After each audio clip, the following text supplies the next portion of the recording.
Hello guys, today I'm going to tell you about that Utya token.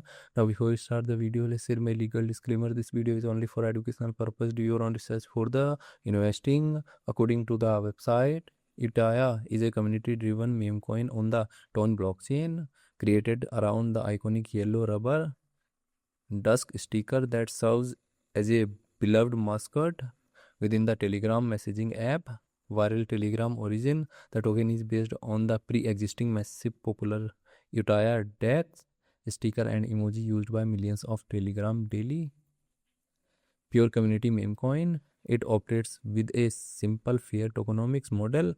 A 1 billion tokens supply, zero transaction tax, and no promised utility beyond community and culture.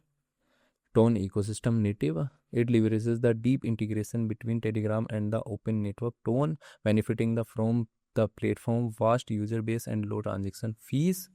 Utya token total supply is 1 billion and circulating supply is also 1 billion Utya token.